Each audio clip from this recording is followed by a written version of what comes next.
जय जगन्नाथ सांग मैंने ज्योत्ना सब चैनल रे आ गोटे नुआ गार्डनिंग वीडियो को आपण मान को स्वागत।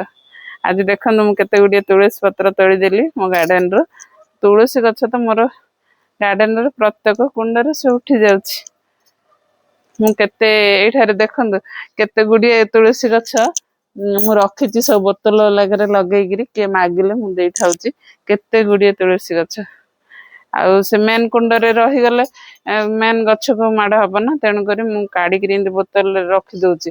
फिर भी एबे जुआड़ देखिए खाली तुलसी गछ मो गार्डन रो तुलसी गछ 12 मासी आम साई सारा पूरा एरिया रे समस्त जान देले समस्त आछन तुलसी गछ नेबा पे। तुलसी गछ मो गार्डन रे सब बेले गोटे लक्ष्मी मांगर आशीर्वाद थाउछि। केते गुडी आलमंडा फूल बाहर पड़ला एडे छोट येलो मंदार डा आज गोटे फुटल फुटी पर्पल कलर आलमंडा डा आज आहिर भी गोटे फुल फुटी।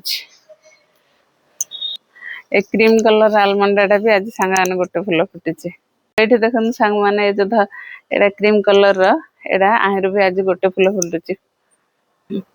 ए खरा को सब गछरा टिके गछर अवस्था भी पूरा खराब है मते देखले कष्ट लागलानी।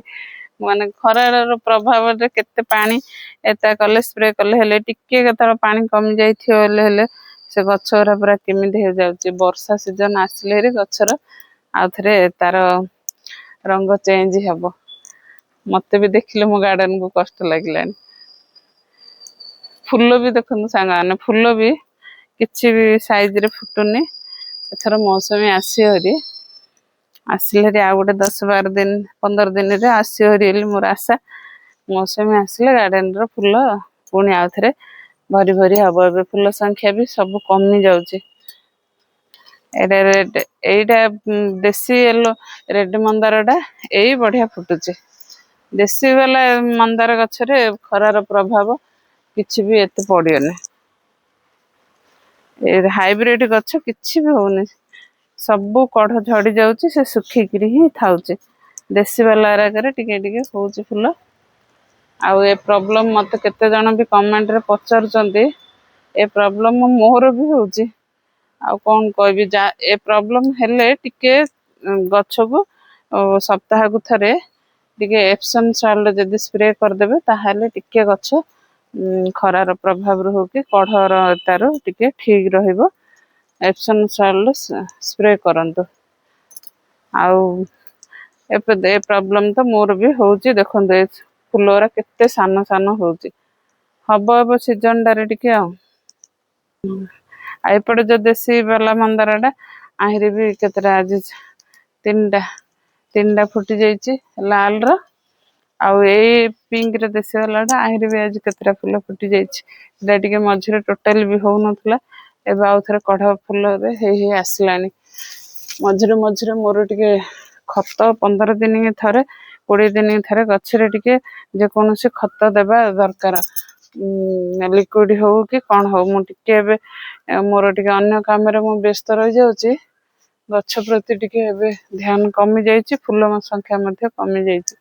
एडा देखंतु मोर होची नागचंपा फ्लावर टा केते सुंदर हेची। एडा रहुची गछरे 2-3 दिन फूलडा देखंतु झड़ीची हेले मध्ये केते सुंदर फ्रेश अछि। एडा 3-4 दिन पर्यंत रहुची गछरे नागचंपाडा।